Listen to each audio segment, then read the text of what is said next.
No, oh, wow. That was probably an accident. Oh, dude, you stopped my drivers, bro.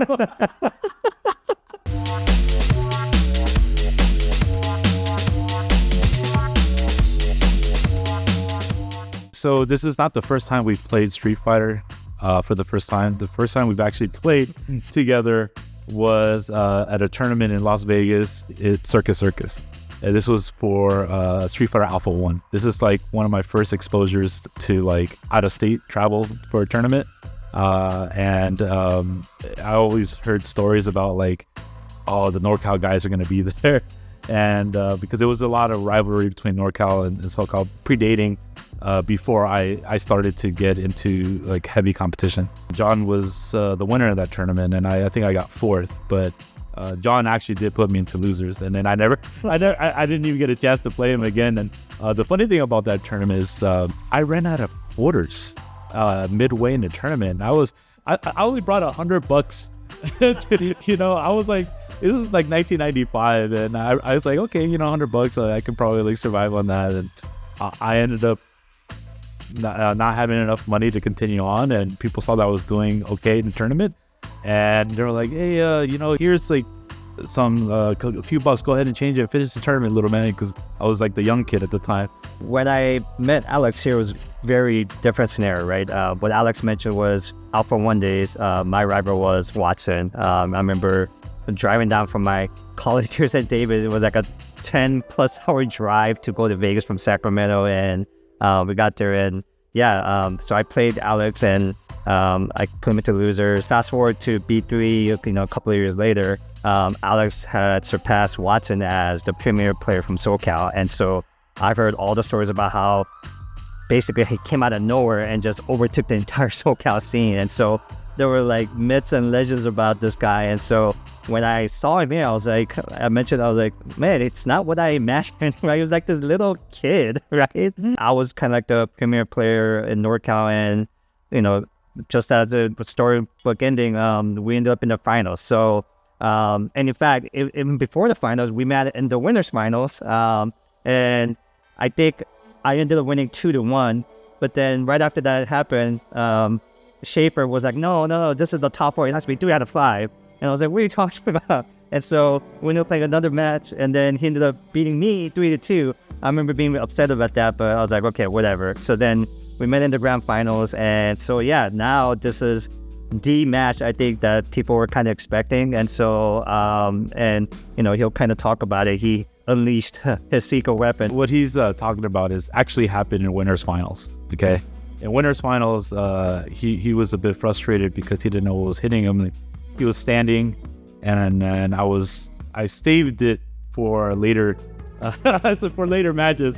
Like, and I saved that shit for an Astro week. All right, so there's a proximity card glitch, which is named the VACC at the time, where if you're standing within like sweep range on an opponent and you activate custom, you won't be able to block in time if you start with a low, right? So I started hitting him with crouching hard kick into top 2 into upper. That's like the generic version of that combo. And John was looking frustrated, and I already knew he was frustrated. But here's the funny thing about John and old school players. If you use a high level tactic, they'll learn it in a round and do it back on you. And that's exactly what we're about to see in this grand finals match. So, all right, let's take a look at this old footage. One of the main reasons why I picked Ryu is because my job was just to put you in the corner as fast as I can, and he has like great fireballs and everything, and I would eat the alpha counter damage no matter what, just so I can get so that you don't get to use the custom. I'm building all these supers and everything, and once I get it, I unleash it. So because I know I would do a lot of damage. But here we are in grand finals. The problem is now John knows how to do all the damage. So yeah, he's adapting really, really fast. Yeah, and I played both Ryu and Ken, a lot of the Street Fighters. I was leaning more towards Ken by the time we played this, simply because his alpha counter was really strong, a lot of range, and I did not know about the VACC, right? Nobody knew except Alex at the time. The surprising thing is, in NorCal, I would just purely went off just the ground footsie games using my character, and Alex was truly the first person that really matched up to my level in that. So I couldn't control him.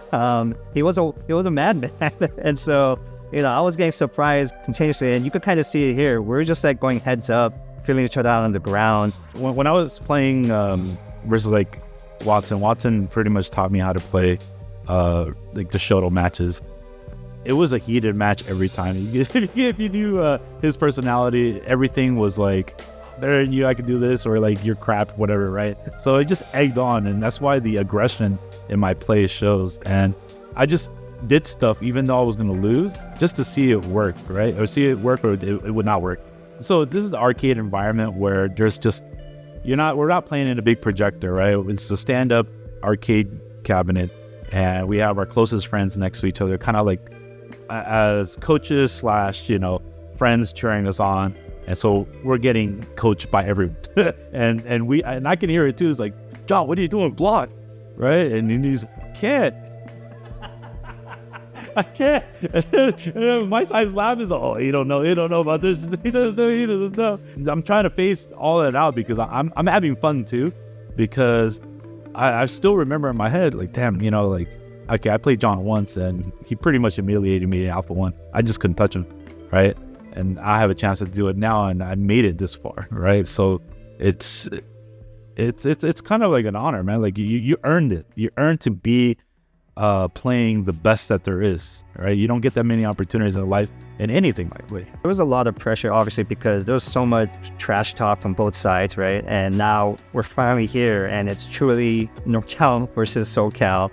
And yeah, you want to play your best, but like you said, it's loud. There's no headphones or anything. They're in your ear, and there's a lot of heated commentary, right? And I think Apex, that cam was like right here next to my head, just trying to. I was like 17, 18. Yeah. We were just kids that really didn't know any better. But when you hear just constant stuff around you, naturally that impacts you. And so, I probably just subconsciously had this hatred. I was like, okay, can't lose to SoCal, right? Each region didn't play this often, and so all that accumulating to like, all right, now it's time to show what we have. And it's just something that's kind of missed too, because now it's great that we have weekly competition, but it's kind of like, oh, I played them well and I lost last week, oh, I might do it again this week. And it's kind of, in a way, it kind of feels like you don't get that thrill, versus like, yes, it's so long anticipated, like a boxing match, right? They promote that match for like a year, right? And then they finally play it. Before this, the last time I saw SoCal was the Alpha 1 tournament. That's right. That was probably a couple of years before this one. So I hadn't seen, Watson and like Schaefer, like any of these people. So like I said, this is the big like culmination. And the fact that it's really rare, and I don't think it happens today just because there's internet and there's so much information around YouTube. I don't think this will probably ever happen again, where you're able to save your tactics so secret, right? Because there was no internet, there was no video. I mean, right here, Alex is just going on a roll. Every time he gets meter, he's just unleashing it, is hitting me every single time. And I'm still confused at this moment. I'm a few games in, so I think right around now it's just like when I start using it myself, because I was getting so frustrated, I didn't know what to do. I was definitely too aggressive, but that was just the way I played. And John had a just great poise. Like, he knew how to punish me very, very hard for my mistakes or my eagerness, because he's been there. He's been in the seat many times, right? And this is my first time, and I'm, just like any new blood getting in there, you can see when they're not letting off the gas pedal. Like, oh, okay, I'll let him hang himself for a bit, or I'll take a few hits here and there just so I can like build up my meter and unleash hell when he's not thinking about it, right? So, and I see it too. And it made me stop and made me like wonder, like, as this grand finals goes, like, damn, like I can't finish him. It's like I take off a lot of his health, but he ends up winning each game. He closes it out. Why? That's when I was starting to start losing a bit of confidence.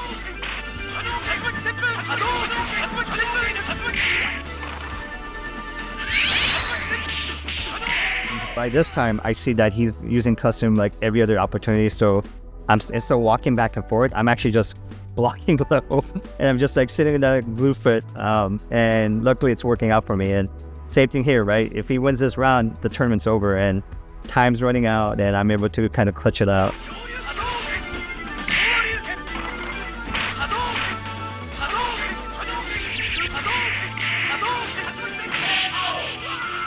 We didn't bring our own sticks. We had to play in whatever condition the arcade provided those arcade cabinets. There's many times where, I'm sure it happened to you. We've lost early in a tournament because we didn't know where the angles were, the buttons all janky or stuck, right? But the hometown players would know which ones are the good cabinets, right? And so we would use losers bracket to adjust to the sticks and hopefully win. I think that's where his tendency of just slamming the sticks so hard, and historic purpose, like I started out playing really soft like everybody else. It wasn't until this guy that I had to just do it back to. So I started hitting the machine as hard as I could, and now I still do it to this day, even though I have my own stick, everything works totally fine. But it's just this tendency that just won't go away. The reason I hitting buttons and the fakes and stuff is because we're next to each other. Because you can totally feel or see somebody curling the stick that they're going to throw a fireball, and you hear a click. That gives you an extra frame to jump. Like, oh, okay, right? And it sucks, right? And that's why the way we learn in SoCal is we have to mask our buttons, hit hard, do this. This is a mountain to climb, right? And I think this is about also the time that I actually really start using the CCs kind of back. So, but let's see if I actually am able to pull it out, because I look pretty scared here.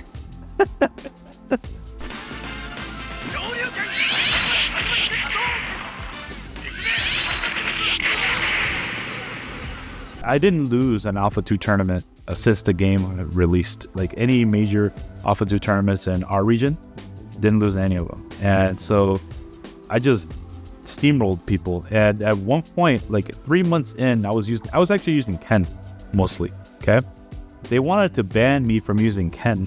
I was winning everything. They thought I was cheating or whatever, but whatever they thought, right? Because they never saw that type of dominance in any Street Fighter game. I was playing really cautious. I was like, okay, doing classic footsies just gets custom, and I can't match his fireball, so I'm gonna just kick back. And I just was kicking back, and I think he was starting to get a little bit more flustered, so I was able to close out that first game. And so now he's back to his aggressiveness, but surprisingly, he throws me and then he tatsus away. So I think he's probably getting flustered as well. So this is probably, I think, the classic thing where you see it's like we're just kind of adjusting to each other and playing differently than we would have, just because we're forced to. And there's an example of the custom. I was like, okay, I see him dancing. He hits me with that whenever I'm dancing, so I'm going to do it right back. And fortunately for me, it worked. Oh, wow. That was probably an accident. Oh, dude, you stopped my driver, bro. That's the original driver. That's the original, yeah. We're just dancing. We're so like evenly mastered. And look at, I'm doing it. He does the Alicia right back. I think he's definitely getting frustrated. And now I was able to squeeze it out. And now suddenly I just won 2 games in a row. And so he just pulled this character out of his ass. Like, I've never seen him use him before. And I think somebody in the audience was like, the reserve character. The reserve character. And everyone was surprised. And I had no idea. I was really scared because I didn't know what this guy can do, right? Because he's already surprised me before. So I was just going in with nothing. I don't know what he was thinking. But there was definitely a plan because I knew the characters that did the most custom combos at the time. The most damage custom combos are easy to land. Sagat hurts a lot, right? But there's another reason. I took a look at who used Sagat in tournament as well. Because I had a lot of I could have played more than half the cast at the time, and I think it was only Jason Nelson that played Sagat, and I saw it. I'm like, okay, Sagat's not that good. I thought it was not that good, right? But the other reason is if I do a high tiger shot with Sagat, and Ken blocks it, he can only do punch off a counter. He can't do kick. The kick will whiff, so that actually helps my fireball game. And then I can also jump from further distance, where he didn't at first use standing medium kick until a little bit later during this match. But Sagat's jump is low, and I can get empty jumps or jump roundhouse to clear the fireballs. And then if I get an opportunity to land the custom, he does daddy damage, right? But it's a chance and a risk that I took. So my damage output was coming mostly from Ken's kick alpha counter. So he noticed that. He's like, okay, how do I avoid that? Well, Sagat's High Tiger gets to avoid it. So, he had his thought process. And so I think, it's very interesting because we both adjusted and ended at this final, culmination here. Yeah, the only main problem with this match is Sagat's walk speed is not that good walking backwards. And I didn't have like a low hitting confirm because he can't confirm crouch and medium kick in this game, only in custom. We've been playing for like an hour. This is the very last round, right? Up round apiece. So anybody's game, right? Now, I didn't have much success trying to get into the corner. So I'm going back to my roots. I'm just sitting back, right? Just charging meter. Yep, John's picking me off too. Great counter custom. He has me in the corner. I get desperate, trying to uppercut. I'm like, okay, like I need to do something. It's in my head, but I need to find an opening, right? And then John's like, okay, now I have to. He has to lead. So traditional Street Fighter, I was like, okay, you come to me now. You have to earn it. So now it looks like I got this almost wrapped up, right? I'm far ahead. He only has a sliver left. I'm just trying to get my meter. He's trying to get his, and oh, look at that. One more hit, he's done. And here's the. And then I try to activate custom and the uppercuts. I mean, there's like 2% left. Right at the end, he hit me with that combo, and I was like, okay, I'm gonna do the custom back. And normally you cannot fuck it in. He uppercutted it out just in time and basically clutched it out, and the whole place exploded. And the new rivalry was born, right? And many battles after that, and I still can't believe this was 28 years ago. 28 years ago. We're sitting here watching this old ancient footage, not even on DVD because it doesn't exist. This is on camcorder, VHS. There's Capcom Cup finalists not even as old as that hack. If there wasn't ever a Evo moment, this was like the first one, like Evo moment 1, right? Because this is Tom and Tony's first huge event that was very, very successful. That Sunnyvale Golfland, shout out to them. They packed the house. We were the best rivalry there. It was heated. It was everything you can put in 90s arcade competitive atmosphere was there. The grime, the smell of tokens, the hot dogs and popcorn, and the mini golf outside, waiting for your turn. People are sweating. This is basically what Evo was back then, right? It was only 64 players. I think it's 80 or so. Yeah, it's still less than 10,000 people. Yeah, now we got thousands and thousands of people in a world stage that's broadcasted to millions of audience. So, but this is where it started. So it's really great to take a look back to see where the grassroots were and what the scene looks like today, and the fact that we can still reflect back on this and still see some relevance and get some learnings from that. I think that is a beautiful thing, right? And so like I said, I'm still around, even though I may not be playing as actively. Just the friendships that I made, this is fun, right? Like, look, would I even thought of this 28 years ago? I hope I'm still looking at this I don't know if I'm like, I'm not long, but I hope that we continue to look back here and there to see where things have progressed and where we're at today. We'll definitely show our kids together one day and be like, yeah, this is your dad. Or be in a little wheelchair. That's where I got your dad here. This is where your dad got here. I got him there. The next series is when his daughter faces off against my son. Yeah. We're going to be there egging them on, taking him out. Come on.